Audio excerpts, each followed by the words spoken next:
Too holy, too holy. Ngozi's voice rang across the village well that morning, mocking her older sister Amara, who knelt nearby, praying softly. The women gathering water laughed, their eyes dancing with cruel amusement. Pastor's wife without a ring, Ngozi continued, her hands on her hips. Always praying, never playing. What man wants a woman who kneels more than she dances? Amara's cheeks burned with shame, but she remained silent. Tears glinted in her eyes like morning dew as she finished her prayer and lifted her water pot. The laughter followed her home, each giggle a small knife to her heart. But as Ngozi turned to leave, an old blind woman sitting under the baobab tree spoke, her voice like dried leaves rustling. "Be careful what your tongue calls cast, child. The river has ears, and mockery has a way of returning to its sender." Ngozi waved her hand dismissively and walked away, her laughter still echoing. She did not see the way the old woman's milky eyes followed her, nor did she notice how the birds suddenly stopped singing.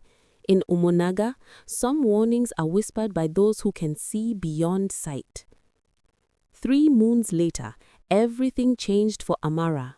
Chike returned to the village from the city, his pockets heavy with the success of his trading business.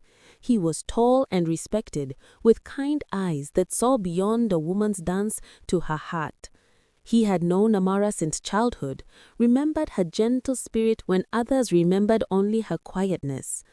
One evening, as the sun painted the sky orange and purple, Chike came to Amara's home, carrying palm wine and kola nuts. Her mother wept tears of joy as he knelt before them, speaking words that made Amara's heart race. "I have searched the city for what was always here in my village. Amara, I want to build you a home near the river where our children will grow strong." Amara could barely speak, her prayers finally answered. Her mother ululated, and neighbors gathered to witness the proposal. Lanterns were lit, casting dancing shadows on the compound walls. But from the darkness beyond the light, Ngozi watched. She had come to mock, but instead witnessed something that made her stomach twist with bitter envy. Her smile faded like smoke as she turned away, her fingers clenching into fists. That night, Ngozi stood before her clay-framed mirror, studying her reflection by candlelight. "I am more beautiful," she whispered to herself, turning her face this way and that. "My skin is smoother, my hips wider, my laughter louder. Why should she have Chike when I am the better choice?" She traced her fingers along her cheekbones, comparing herself to her sister in her mind. Amara was gentle, yes, but gentleness did not fill the woman's home with admiration. Amara prayed, but prayers did not make a man's eyes light up with desire. "I deserve the life she has," Ngozi hissed, her voice rising with each word. "I deserve to be chosen, to be celebrated, to be—" The mirror cracked. A thin line split down the center, right through her reflection, dividing her face into 2 unequal pieces. Ngozi stumbled backward, her heart hammering. The crack seemed to spread slowly, like a river finding its path through stone. Then a mysterious wind blew through her window, though the night had been still. Her candle flame guttered and died, plunging the room into darkness. Ngozi stood frozen, hearing only her own breathing and a sound like distant water flowing. The wedding came with the full moon, and all of Umunaga gathered by the riverside. Drums thundered like heartbeats, their rhythm calling the spirits to witness. Dancers swirled in red and gold, their feet pounding the earth in celebration. Amara sat on a carved stool, wrapped in the finest wrapper her mother could afford, her face painted with the symbols of a bride. Chike stood beside her, his chest broad with pride, as the elders blessed their union with prayers and palm wine. The river seemed to dance with them, its waters catching the firelight and throwing it back like scattered diamonds. Ngozi attended, as family must, but she danced too wildly, her movements sharp and attention-seeking. Women whispered behind the hands, noting how she tried to outshine the bride. When it came time for gifts, Ngozi approached with a beaded bracelet, its colors bright and beautiful. "For luck, my sister," she said sweetly. tying it around Amara's wrist. "May your marriage be blessed." Amara embraced her, tears of gratitude in her eyes. That night, as Amara slept beside her new husband, the beads grew strangely warm against her skin, pulsing like a second heartbeat. She dreamt of water turning red. The dreams came to both sisters that same night, though they slept in different homes. Amara saw herself standing by the river as its water slowly turned from clear to crimson, thick as blood. She tried to run, but her feet were rooted like tree trunks. In the dream, she heard Ngozi's laughter echoing across the water. Ngozi dreamed differently. She stood in her sister's compound, wearing Amara's wedding crown, the heavy beads pressing into her forehead. Shige smiled at her, his hand reaching out. But when she grasped it, his face changed to something she could not recognize, something that made her want to scream. Both sisters woke at dawn, sweat cooling on their skin. At that exact moment, a white dove landed on Amara's window, cooing softly. The same dove flew to Ngozi's window next, but the moment it touched her windowsill, it trembled and fell, dead before it hit the ground. Ngozi stared up the small white body, her heart racing. She quickly buried it in her garden, looking around to ensure no one had seen.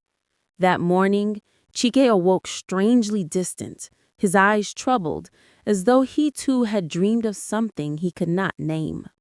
Weeks passed, and whispers began to spread through the market like wildfire. Women leaned close to each other, their voices low but excited. "Did you see Chike in town yesterday? He was buying gifts, expensive ones, but not for his new wife. I heard he met someone at the trader's post, a woman who is not Amara." Amara heard these whispers as she bought yams and palm oil. Her stomach knotted with worry, but she defended her husband with a firm voice. "Chike is a good man. People love to create stories from shadows." Ngozi stood 3 stalls away, pretending to examine fabric while listening. A small, satisfied smile played on her lips. That evening, Chike returned home with a carved wooden box, beautifully polished. "A gift," he said quietly, placing it in Amara's hands before walking to the back of the compound. Amara's fingers trembled as she opened the box. Inside lay a golden necklace, its links catching the lamp light. It was more beautiful than anything she owned. But as she lifted it, she noticed something that made her blood run cold. Carved into the clasp, almost hidden, were 2 letters, N-O, Ngozi Okoro, her sister's initials. "I came to help with the business records," Ngozi explained, standing in Chike's compound while Amara attended her weekly prayer meeting at the church. "You know I am good with numbers, and Amara mentioned you needed assistance." Chike hesitated at the doorway, but Ngozi's smile was warm and her offer seemed innocent. He let her in. They sat across from each other, papers spread between them, calculating profits and expenses. Their hands brushed as they reached for the same document. Chike pulled away quickly, but not before feeling a spark that confused him. Ngozi laughed softly, pretending not to notice. She spoke easily, telling stories about village gossip, about her own struggles, about how she sometimes felt invisible compared to her holy sister. Her words painted Amara as cold and distant, though she never said it directly. "You must feel lonely sometimes," Ngozi said quietly, her eyes holding his. "A man like you needs more than prayers and silence." A candle on the table flickered wildly, its flame bending as if trying to escape. Chike stood abruptly. "It is getting late. You should go." As Ngozi left, she let her scarf slip from her shoulders, falling unnoticed to the floor. The silk lay there, like a trap, waiting. Chike found the scarf the next morning and knew he should simply give it to Amara to return. Instead, he found himself walking to Ngozi's compound that evening, the silk folded in his hands. Dark clouds gathered overhead, promising rain. Ngozi answered his knock, her eyes widening with false surprise. You came all this way? She took the scarf, her fingers lingering on his. Please come in. The rain is starting. The first drops fell as he stepped inside. Then the sky opened, rain pounding the roof like drums of war. They stood too close in the small room, the storm raging outside, creating a strange intimacy. Lightning flashed, illuminating their faces. Thunder shook the walls. We should not, Chike began, but his voice was weak. Ngozi moved closer. Should not what? Feel alive? Feel desired? Your wife sees heaven, Chike, but do you ever feel seen? The lightning flashed again, and in that brief brightness, their shadows merged on the wall. When Chike left an hour later, stumbling through the rain, his shame was as heavy as the water soaking through his clothes. Ngozi stood in her doorway, watching him go, whispering to the storm, if love is sin, then let heaven judge. Chike could not sleep. He confided in his friend Mika the next day, sitting under the shade of a mango tree, far from listening ears. It was temptation, not betrayal, Chike insisted, his voice desperate to believe his own words. It happened once. It will never happen again. And Mika shook his head slowly. My friend, fire does not stop burning because you wish it to. You must tell Amara or the secret will grow like a weed in your marriage. But Chike could not bring himself to confess. He convinced himself it was fate, a moment of weakness that meant nothing. He would be better now, more devoted to Amara, and this mistake would fade like morning mist. 2 weeks later, Ngozi came to him at his shop in town. Her face was serious, her hands trembling. We need to talk, she whispered urgently. Somewhere private. They walked to the edge of the market near the old abandoned shrine where no one ventured. Ngozi's eyes filled with tears as she spoke the words that would change everything. I am carrying your child. Chike felt the world tilt beneath his feet. The enabler of evil, his friend's warning echoed in his mind, always pretend it is fate. Ngozi had planned everything carefully. She knew the village customs, knew the loopholes that existed for men who wished to take second wives quietly. There was an old priest, half-blind and hungry for coin, who performed secret marriage rites for those willing to pay. Under a moonless night, Ngozi met this priest at the crossroads beyond a village. She brought 2 clay pots, symbolic vessels representing 2 lives joining. Chike came reluctantly, his conscience screaming, but his fear of scandal louder. The priest mumbled ancient words, binding them in a ceremony that held no joy, only shadows and secrecy. He joined the 2 pots with sacred mud and placed them at the base of a tree. But as he finished, one pot cracked down the middle, a sound like bone breaking. The priest's eyes widened. This is not blessed, he whispered. The spirits reject this union. I paid you, Ngozi hissed. Finish it. He completed the ritual with shaking hands and disappeared into the darkness, leaving them with their secret marriage and their cracked pot. That same night, Amara woke with a terrible pain in her belly. She cried out, and Chike held her, guilt eating him alive. She felt, without understanding why, as if something vital had been stolen from inside her. Her womb went cold. 6 months passed like a slow death. Amara's belly remained flat, while Ngozi's swelled round and proud. Market women no longer whispered. They spoke openly, their pity mixed with judgment. Poor Amara, married all this time and still no child.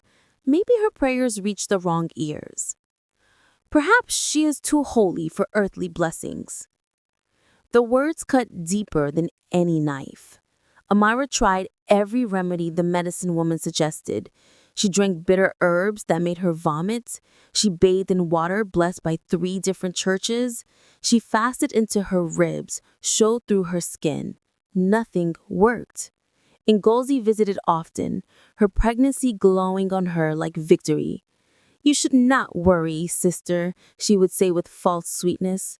"Not every woman is meant to be a mother. Your prayers are your children." Chike could barely look at either of them. He provided for Amara, but withdrew into silence, his guilt building walls around his heart. He gave Ngozi money for the baby, but avoided her eyes. One evening, unable to bear the shame any longer, Amara ran from her compound. Her feet carried her to the river, the same place where she had married. She fell to her knees in the mud, sobbing, asking God why her faithfulness had earned such suffering. "You are not barren, child. Your womb is tied by envy's hand." The voice came from behind her. Amara turned to see an old woman she had never seen before, wrapped in white cloth that seemed to glow in the fading light. The woman's eyes were ancient, holding knowledge that went beyond years. "Who are you?" Amara whispered. "I am the one who remembers," the seer replied. "The river speaks to those who listen, and it has told me your story. Your sister has bound you with envy and stolen your blessing through deceit." The seer reached into her wrapper and pulled out a small calabash, its surface carved with symbols that seemed to move in the twilight. "Pour water from this river into every corner of your home for 7 nights. When truth breaks, so shall the liar's peace." Thunder rumbled in the clear sky. The seer pressed the calabash into Amara's shaking hands. The river remembers every oath, every secret marriage, every lie whispered under the moon. What is yours cannot remain stolen forever. Before Amara could ask more questions, the woman had vanished as if she had been made of mist. Only the calabash remained, real and solid, smelling of ancient earth and water. Ngozi woke that night to the sounds of pottery breaking. She rushed to her small kitchen to find her clay pot of herbs, the same herbs she had used to bind Chike's will to hers, split cleanly in two. Its contents spilled across the floor like dark blood. Her hands trembled as she tried to gather the pieces. This was the pot the old priest had given her, telling her to keep Chike's hair and nail clippings inside to maintain his desire. Now it lay destroyed, and she did not understand how. Strange things began happening in her compound. Mirrors cracked without being touched. Her goats cried all night like children. Sleep became impossible. Whenever she closed her eyes, she saw the river rising, its waters dark and accusing. One morning, she found all her cooking pots turned upside down, though she lived alone and had locked her door. Another evening, her best wrapper tore down the middle as she tried to wear it, the fabric giving way like paper. The women in the market began to whisper different words now. "Something is not right with Ngozi. Did you see how her shadow seems wrong? My grandmother says the spirits are restless around her compound." The seer's words echoed in spaces Ngozi could not hear. "Be River remembers." But she pushed away her fear with arrogance, planning instead for her baby's naming feast. Ngozi gave birth to a son on a night when the moon was blood red. The baby's cry was strange, more like laughter than weeping, but she ignored this oddity in her joy. She had won. She had Chike's child, his secret marriage, and soon all the village would see her victory. The naming feast was grand. Ngozi spared no expense, slaughtering 2 goats and hiring the best drummers. She wore gold on her neck and ankles, borrowed money she did not have to prove her worth. Chike attended, standing stiff and uncomfortable in the corner while Ngozi held court like a queen. When Amara arrived, because she had to, as family must, Ngozi's smile turned sharp as broken glass. "Look, everyone, my holy sister has come to bless my son. Tell us, Amara, do prayers bring children or do men?" The crowd fell silent, shocked by the cruelty. Amara stood frozen, humiliation burning her face. The baby laughed in Ngozi's arms, that same strange laugh, and for a moment his eyes caught the firelight and seemed to glow with an unnatural brightness. An old man in the crowd made a sign against evil. Mothers pulled their children closer. No one dared name what they had seen, but everyone felt it. Something was wrong with this child, this feast, this celebration built on secrets. Every night at midnight, Ngozi's baby cried. Not the normal cry of hunger or discomfort, but a wailing that seemed to come from somewhere deeper, somewhere old. The sound pulled Ngozi from sleep like a rope around her neck.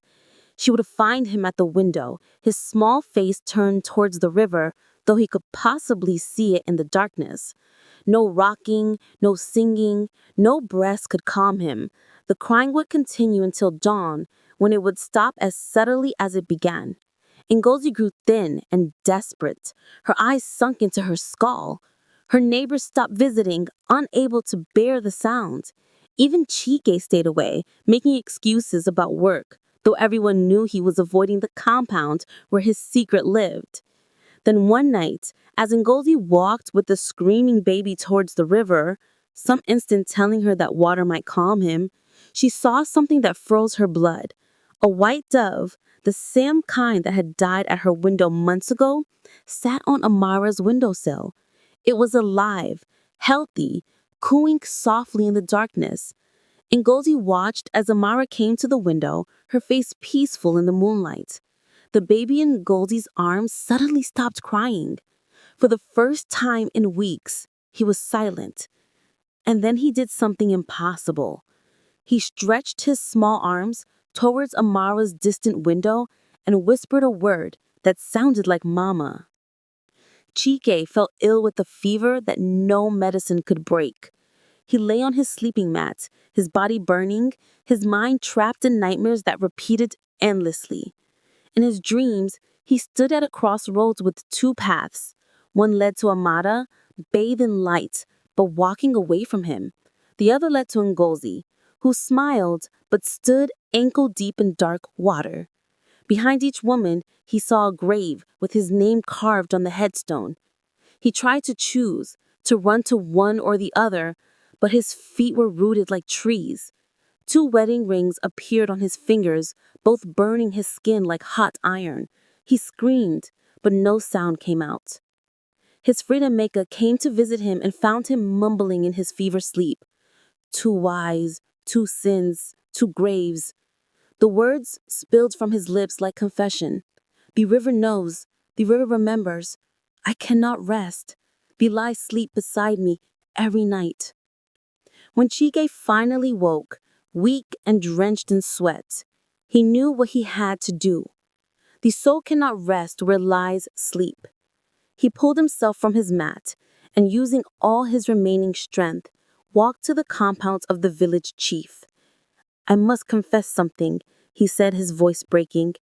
I have brought shame to this village and betrayed a good woman. I have taken a second marriage in secret and fathered a child through deception. The village square filled rapidly as news of Chike's confession spread. The elders sat in a semicircle, their faces grave, their traditional staffs planted in the earth before them. Amara stood to one side, her body rigid with shock, and Ngozi arrived with her baby, her face a mixture of defiance and fear. The chief spoke first, his voice carrying across the silent crowd.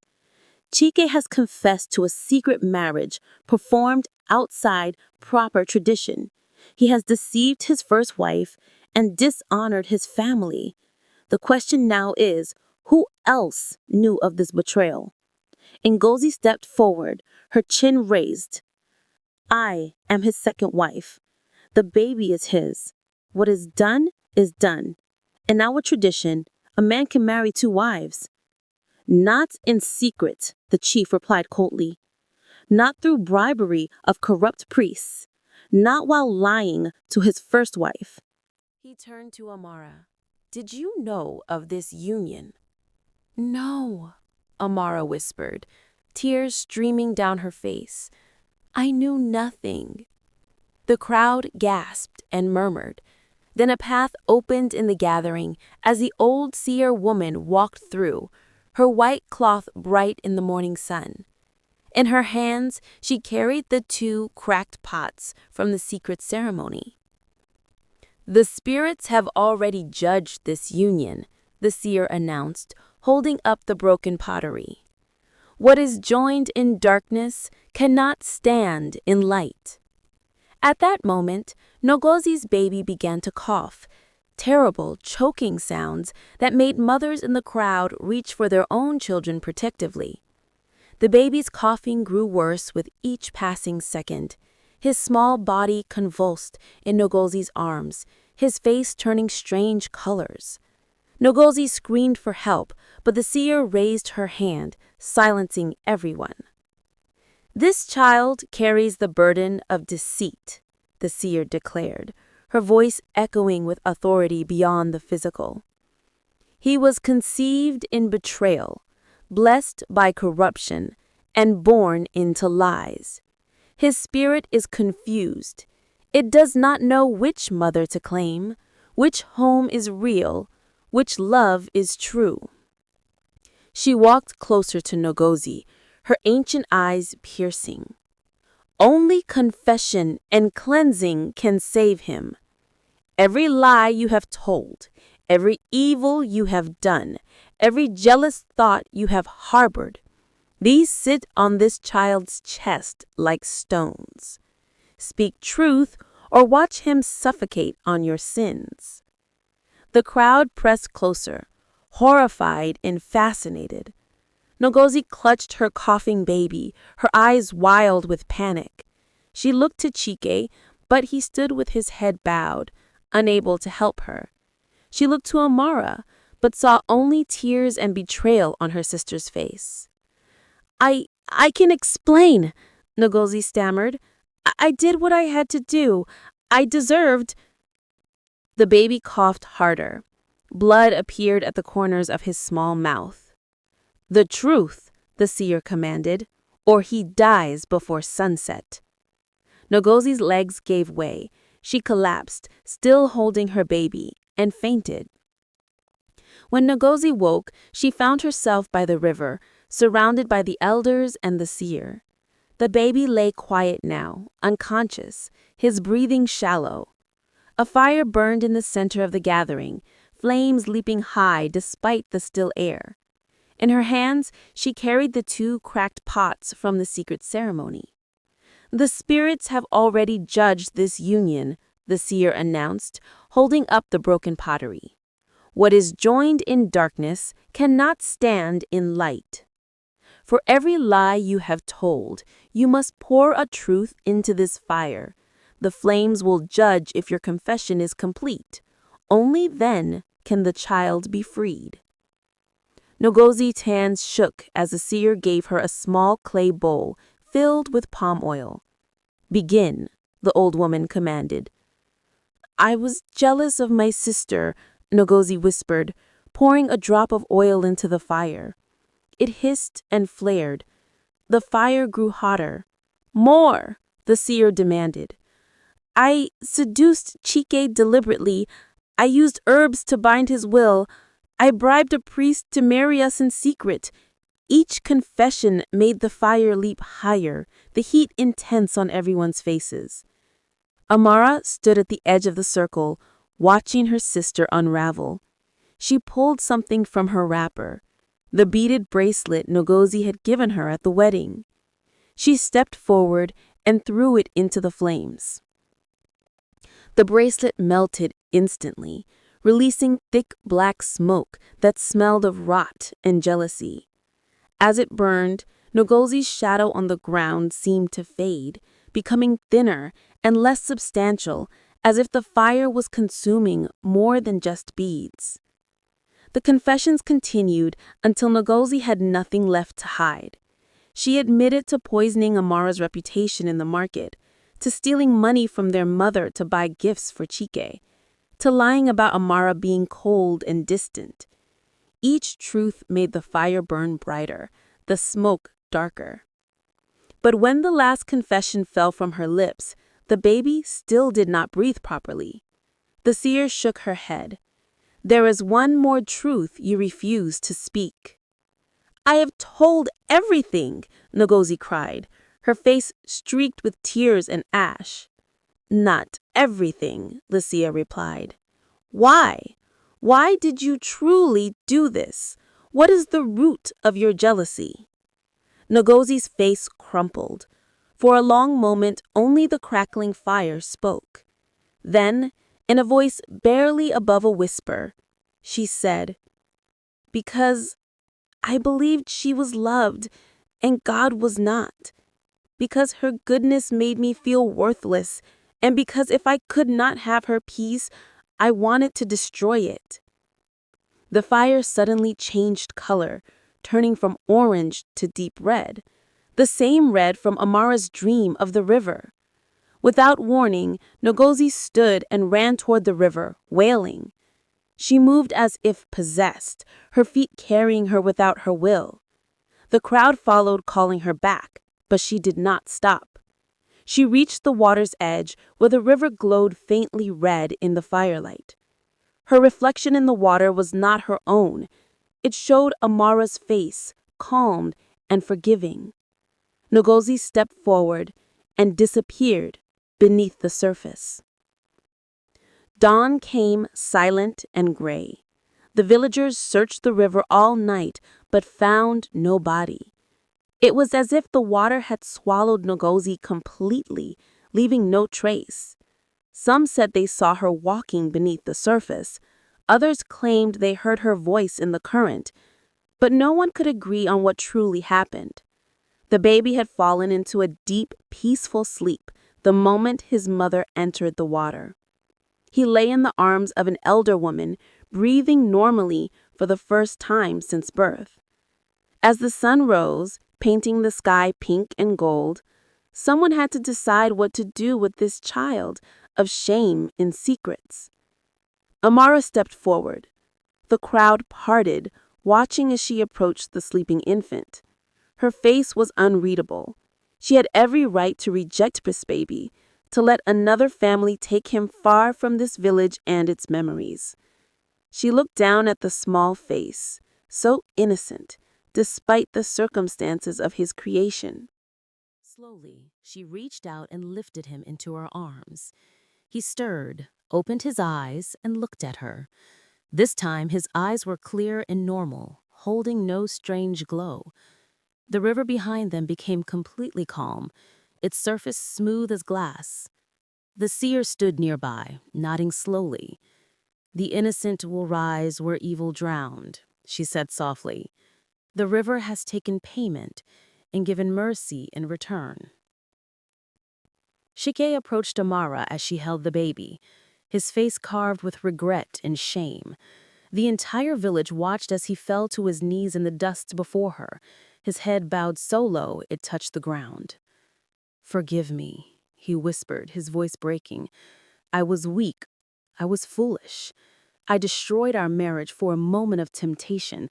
I do not deserve you, but I am begging for forgiveness." The silence was complete. Even the wind seemed to hold its breath, waiting for Amara's response. She looked down at him.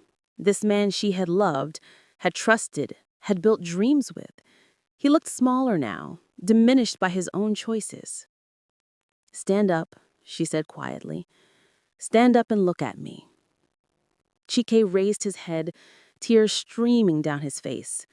Amara's eyes were clear, strong, holding a wisdom that had not been there before suffering refined her. "I forgive you, Chike," and gasps rippled through the crowd. But forgiveness does not mean returning to what was broken. The woman you married, the woman who trusted you completely, she died the night you betrayed her. I am someone new now, someone stronger. She adjusted the baby in her arms. "This child is innocent. I will raise him. But you and I, let it end where it began. By this river, in front of witnesses, I release you." The seer approached Amara 3 days later, carrying 2 calabashes. One was cracked and old, its surface scarred with age and use. The other was new and perfect, smooth and beautiful without a single flaw. The seer said, placing both calabashes on the ground before Amara, "You must choose which to keep. The other represents the life you had, perfect on the surface, but empty of true understanding. The other represents the life you have now, broken, but filled with wisdom earned through pain." The crowd had gathered again, fascinated by this strange ritual. Chike stood at the back, watching the woman he had lost. Amara looked at both calabashes for a long moment. Many expected her to choose the perfect one, to start fresh with something new and unblemished. Instead, Amara reached for the cracked calabash. She lifted it carefully, her fingers tracing the scars on its surface. "I choose this one," she said firmly. "Only broken things can pour truth. Only wounded hearts understand healing. Perfection teaches nothing, but survival teaches everything." The seer smiled, her ancient face transforming with joy. "Wise child, because you chose brokenness over false perfection, because you chose truth over appearance, your womb shall open again. What was tied by envy is now loosed by wisdom." Thunder rumbled though the sky was clear. The cracked calabash in Amara's hands began to glow faintly, warm as a living thing. 1 year passed like water flowing downriver, sometimes fast, sometimes slow, but always moving forward. Amara raised Ngozi's baby as her own, naming him Chukuma, God knows. The child thrived under her care, his laughter genuine and bright, free from the strangeness that had marked his early days. Amara built her own compound near the river, far enough from Chike's home to claim independence, but close enough to the village for safety. She traded in fabrics and did well, her honesty earning her loyal customers. Women came to her not just for cloth, but for advice, for her story had become legend. Then one morning, Amara woke with familiar nausea. She knew the feeling, though it had been denied to her for so long. She walked to the same spot on the river where everything had begun and ended, and whispered a prayer of thanks. 9 months later, on a day when the river sparkled like diamonds, Amara gave birth to a daughter. The labor was by the riverside, attended by the village midwives, and blessed by the seer. The baby's first cry sounded like laughter, but this time it was pure and joyful, unmarked by any shadow. Amara held her daughter close, tears of joy mixing with sweat. She looked up to see the seer standing nearby, though no one had seen the old woman arrive. "What will you name her?" the seer asked. "I will name her Nekha," Amara replied. "Mother is supreme." Years later, when Amara's hair had begun to gray and her children had grown strong, the elders would gather the young ones by the river to tell the story. They sat in a circle around a fire, just as their ancestors had done, passing down wisdom through words. "Long ago," the eldest would begin, "there lived 2 sisters in this very village. One mocked, the other endured. One stole, the other forgave. One drowned in her jealousy, the other rose through her wisdom." The children would lean forward, their eyes wide, as the tale unfolded. Some parts had grown larger in the telling. They said Ngozi turned into a fish that still swims in the river. Others claimed the seer was a river goddess who only appears when justice is needed. But the truth remained at the heart of the story. Jealousy drinks poison and waits for another to die. But forgiveness is the only river that never dries. As the story ended, 2 doves would often appear, one white, one golden, flying together over the river where so much had been lost and found. Whether they were real or symbolic, no one could say, but their presence felt like a blessing, a reminder that truth, no matter how long it takes, always finds its way to light. Amara would sometimes stand at her window and watch those doves, her daughter beside her, her son playing nearby, and smile at the peace she had earned through suffering. The river flowed on, eternal in knowing, keeping its secrets and its justice in equal measure.